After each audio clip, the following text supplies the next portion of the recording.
3 दिसंबर साल 1984 की रात, जब 1000 से भी ज्यादा लोग सोते तो हैं लेकिन उन्हें ये अंदाजा नहीं था कि ये रात उनकी आखिरी रात होगी। उस रात का आलम कुछ यूं समझा जा सकता है कि उस वक्त अगर कोई पूछता कि इन लोगों को हुआ क्या है और ये मरे कैसे, तो इसका जवाब कोई नहीं दे सकता था, उनके घर वालों से लेकर डॉक्टर्स तक। तो हम बात कर रहे हैं भोपाल 1984 गैस ट्रेजेडी की, द वर्स्ट इंडस्ट्रियल एक्सीडेंट्स की लिस्ट में सबसे ऊपर होने वाली इस त्रासदी की, जिसने सिर्फ कुछ ही घंटों में 3000 से भी ज्यादा हंसते खेलते इंसानों को लाशों में बदल के रख दिया।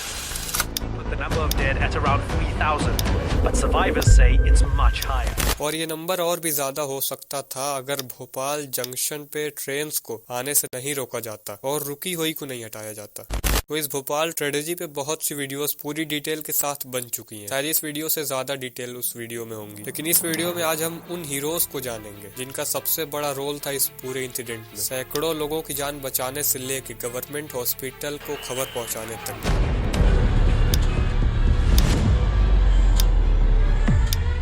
तो भोपाल जंक्शन से सिर्फ 1 किलोमीटर दूरी पे है यूनियन कार्बाइड, ये फैक्ट्री जो साल 1994 के स्टार्टिंग से ही लॉस में चल रही है, और भी फैक्ट्री से कंपटीशन की वजह से, जिसके सारे इक्विपमेंट्स खराब हो चुके थे और इसी वजह से इसमें कम क्वालिफाइड लोगों को ही काम पे रखा गया था, जिनमें ज्यादा नॉलेज नहीं थी रिएक्शन और सोल्यूशंस की। बस यही कुछ ऐसे रीजंस थे जिसकी वजह से ये डिजास्टर हुआ। तो इसे गहराई से समझते हैं शॉर्ट में।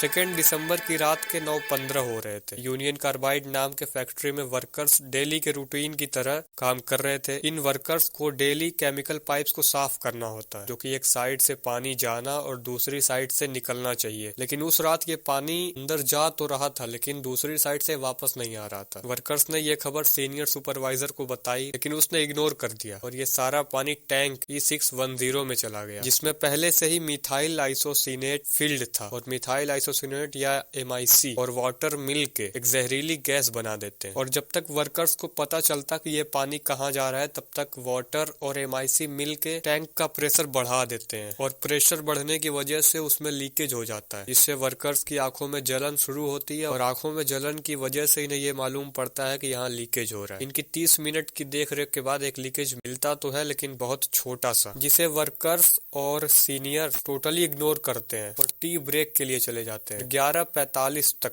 40 टन गैस लीक हो चुकी होती है। इस यूनियन कार्बाइड से 30 किलोमीटर दूर हमीदिया हॉस्पिटल था।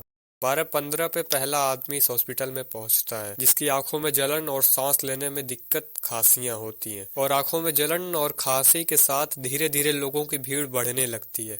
हॉस्पिटल वालों को इतना पता लग चुका होता है कि ये कोई ना कोई गैस ही है जो इस फैक्ट्री से लीक हुई है। अब हॉस्पिटल से कॉल जाता है फैक्ट्री में और इस फैक्ट्री से जवाब दिया जाता है कि कोई दिक्कत वाली बात नहीं है, मरीजों की आंखों में गीली पट्टियां बांध दो, सही हो जाएगा। अब ठीक 11 बजे जब ज्यादा लोग इस गैस को महसूस करते हैं, तब पुलिस के 2 बार कॉल करने पर फैक्ट्री से बताते हैं कि कोई दिक्कत नहीं है, लेकिन तीसरे कॉल पे ये कहा जाता है कि हमें कुछ नहीं पता क्या हो रहा है।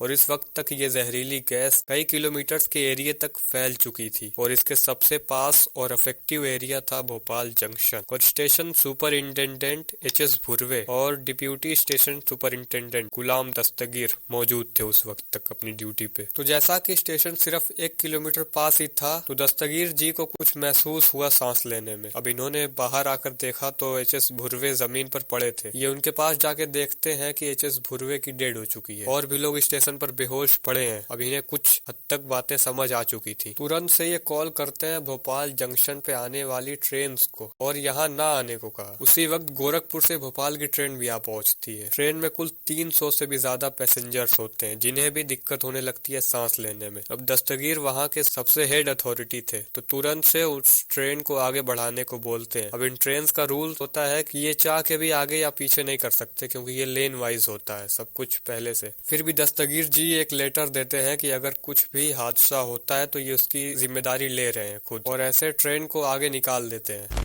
लेकिन फिर भी आसपास के ज्यादातर लोग मारे जाते हैं। यहाँ तक हॉस्पिटल में भी डॉक्टर्स को इस चीज का एग्जैक्ट रीजन ना जानने की वजह से लोगों को ऑक्सीजन दे दिया जाता है और उन लोगों को भी अपनी जान गंवानी पड़ती है। अब इस पूरे इंसिडेंट पे गुलाम दस्तगीर और भी स्टेशन अथॉरिटी जो इस काम में शामिल थे उन पर पिछले भी मूवीज बनी है और अभी रिसेंट में भी द रेलवे मैन करके एक मूवी आई है नेटफ्लिक्स पे जिसमें बाबिल खान इरफान खान के बेटे देखने को मिलते हैं। इसी के साथ इस पूरे डिजास्टर में 15,000 से भी ज्यादा लोगों को अपनी जान गंवानी पड़ती है और ऐसा नहीं है कि इसके बाद उस यूनियन कार्बाइड कंपनी पे केस नहीं हुआ। हालांकि ये बाहर की कंपनी है तो इन्होंने 800 करोड़ रुपए इंडियन गवर्नमेंट को देने को कहा था जो कि दिया भी होगा, लेकिन ये केस अभी तक चल रहा है। वीडियो में यहाँ तक बने रहने के लिए धन्यवाद। अगर वीडियो में कोई भी पॉइंट मिस हो गया हो या फिर गलत हो तो कमेंट में जरूर बताना।